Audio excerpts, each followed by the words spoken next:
এই পৃথিবীতে যারা সালাত আদায় করছেন আল্লাহকে এইভাবে কিছুই বলেনি। কিয়ামতের মাঠে শুধু আল্লাহ একটা পরীক্ষা দেবে, একটা টেস্ট।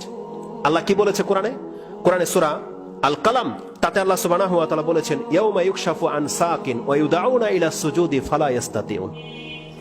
আল্লাহ কাল কিয়ামতের মাঠে তিনি তার চেহারা নয়, তার সত্তার কোন একটা অংশ বলা হয়েছে। হাদিসের মধ্যে সাক এসেছে, আর সাক আমরা জানি হাঁটু থেকে টাকনু পর্যন্ত। এই জায়গাটাকে সাক বলা হয় আরবিতে।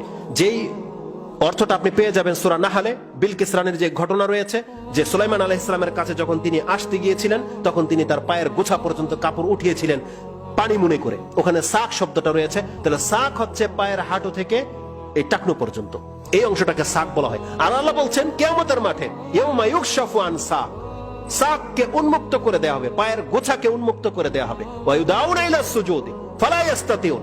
এটা তো কোরআনের আয়াত।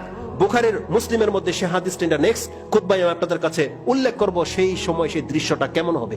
আল্লাহ সুবহানাহু ওয়া তাআলা বলছেন, ইউদাউনা ইলা সুজুদি ফালা ইস্তাতিউন, তারা আমাকে সিজদা করতে পারবে না। যারা সিজদা করতে পারবে না, খাশিয়াতান আবসারুহুম তারহাকুহুম যিল্লাহ, সেই দিন তাদের চক্ষু পাপের কারণে নত হয়ে যাবে এবং লাঞ্ছনা তাদেরকে পেয়ে বসবে। তারহাকুহুম যিল্লাহ ওয়া কাদ কানু ইউদাউনা ইলা সুজুদ। আল্লাহ বলছেন কেন এমনটা হবে? ওয়া কাদ কানু ইউদাউনা ইলা সুজুদি ওয়া হুম সালিমুন, এই শব্দটা ভুলবেন না।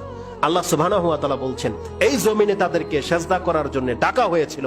ওয়া হুম সালিমুন, তারা ছিল নিরাপদ, তারা ছিল সুস্থ, তারা ছিল অভাবমুক্ত, নামাজ পড়া লাগবে না এমন কোনো বাহানা তাদের ছিল না।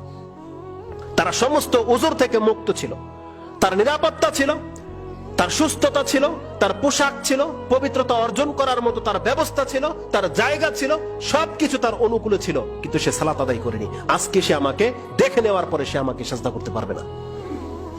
প্রথম কথা হচ্ছে বেনামাজে আল্লাহকে দেখতে পাবে না। আল্লাহ শুধু তার পায়ের কিছু অংশ দেখিয়ে দিবে, যেমনটা এই কোরআনের আয়াতে আছে। বেনামাজে কোনোদিন আল্লাহকে দেখতে পাবে না, সে যতই নিজেকে মুসলিম দাবি করুক। এই আয়াত এবং এই হাদিস আমাদেরকে প্রমাণ করে যে বেনামাজি মুসলিম নয়। কারণ কিয়ামতের মাঠে একজন বড় খুনি, বড় পাপী আল্লাহকে দেখতে পাবে যদি সে মুসলিম হয়। কিন্তু আল্লাহ সুবহানাহু ওয়া তাআলা এখানে বেনামাজিদেরকে পৃথক করার জন্য তার চেহারা নয়, তার পায়ের কিছু অংশ উন্মুক্ত করে দিয়ে সালাতের জন্য ডাকবে, সিজদা করার জন্য ডাকবে। আল্লাহ বলছেন ফালা ইস্তাতিউন, সে সিজদা করতে পারবে না। আল্লাহ সুবহানাহু ওয়া তাআলা এই ভাইদেরকে এই অবস্থা থেকে মুক্ত হয়ে আসার তাদেরকে যেন তৌফিক দান করে। আমাদের সন্তানদেরকে আল্লাহ সুবহানাহু ওয়া তাআলা তুমি নামাজি করো। আল্লাহ আমাদেরকে নামাজি করো। আমাদের পরিবার, নামাজি পরিবারের সাথে আমাদের সম্পর্ক জুড়ে দাও এবং আমাদের পরিবারে যারা আছে আল্লাহ প্রত্যেককে তুমি নামাজি করে দাও। তারা কেউ যেন বেনামাজ অবস্থায় তোমার সাথে সাক্ষাৎ না করে।